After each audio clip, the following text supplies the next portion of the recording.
रूस ने यूक्रेन की राजधानी कीव पर एक बार फिर खतरनाक हमला किया है, जिसके बाद पेचेसर्की जिले में कैबिनेट बिल्डिंग में आग लग गई। यूक्रेन में पूरी रात रूस ने हमले किए।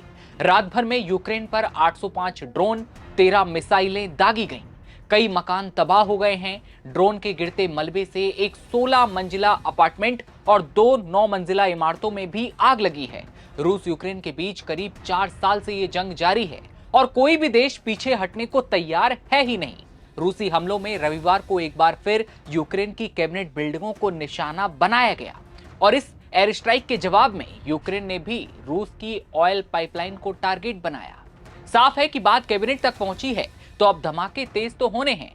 पूरी रात रूस ने यूक्रेन में हमले किए। मिसाइल अटैक के बाद कई इमारतों में आग लगी। अफरा तफरी का माहौल बना, लोग इधर उधर भागने लगे। यूक्रेनी सैन्य प्रशासन के प्रमुख तेमुर चकाचेको ने रविवार को सोशल मीडिया पर इस बात की जानकारी दी। रॉयटर्स की रिपोर्ट के मुताबिक चश्मदीदों ने यूक्रेनी सरकार की मुख्य इमारत से घना धुआं उठते हुए भी देखा।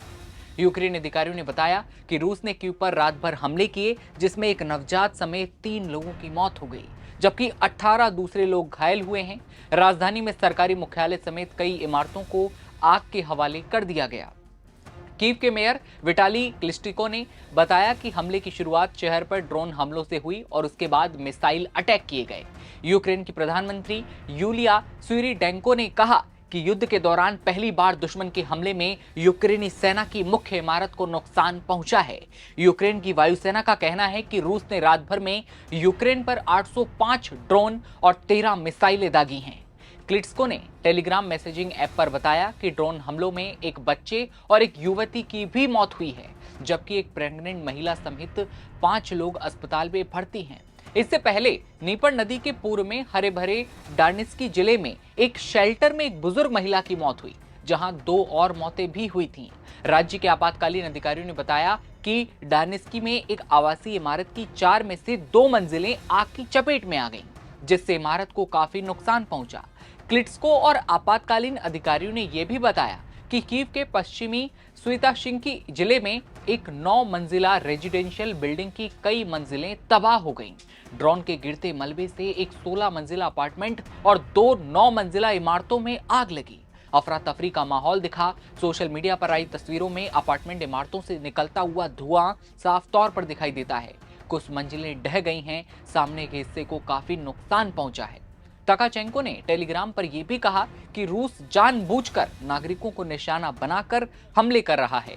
दावा है कि यूक्रेन के केंद्रीय शहर क्रेमेंचुक में दर्जनों विस्फोट हुए, जिससे कुछ इलाकों की बिजली सप्लाई भी खत्म हुई। सैन्य प्रशासन प्रमुख ओलेक्सांद्र बिल्कुल ने बताया कि क्रीवी रीह पर रूसी हमलों में ट्रांसपोर्ट और शहरी इंफ्रास्ट्रक्चर को निशाना बनाया गया। हालांकि किसी के हताहत होने की सूचना नहीं है। क्षेत्रीय गवर्नर ओले कीपर ने बताया कि दक्षिणी यूक्रेन के ओडेसा में सिविल इंफ्रास्ट्रक्चर और आवासीय इमारतों को नुकसान पहुंचा है और कई सारे अपार्टमेंट हैं जिनमें आग भी लगी है। मॉस्को ने हमलों पर तुरंत कोई बयान नहीं दिया। हालांकि दोनों पक्ष जानबूझकर नागरिकों को निशाना बनाने से साफ तौर पर इंकार करते हैं, लेकिन नागरिकों की मौत होती है। फरवरी 2022 में रूस की तरफ से यूक्रेन पर हमले शुरू करने के बाद से अब तक हजारों लोग मारे जा चुके हैं।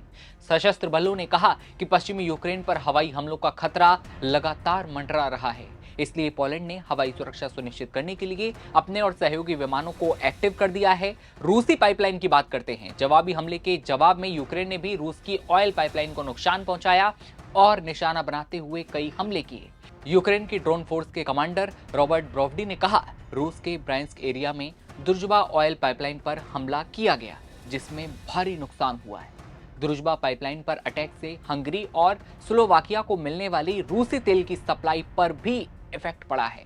2022 के हमले के बाद अन्य यूरोपीय देशों की तरफ से रिश्ते खत्म करने के बाद भी रूस से अपनी ऊर्जा जरूरतें इसके जरिए पूरी कर रहे हैं। कीव ने यह भी कहा कि हमले का मकसद रूस के युद्ध प्रयासों को कमजोर करना था।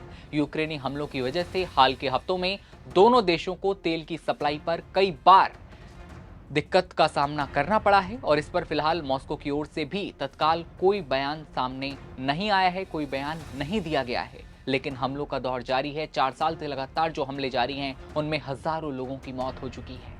और एक बार फिर आज सुबह यानी कि रविवार की सुबह एक बार फिर हमला हुआ। रूस ने सबसे पहले हमला किया और उसके बाद यूक्रेन ने जवाबी हमले में रूस की तेल पाइपलाइन पर जवाबी हमला किया। और उसके बाद जो हाल है उसकी तस्वीरें सामने आ रही हैं। जैसे कोई बड़ा अपडेट सामने आता है आपके साथ साझा करेंगे। आप बने रहिए नवभारत टाइम्स के साथ।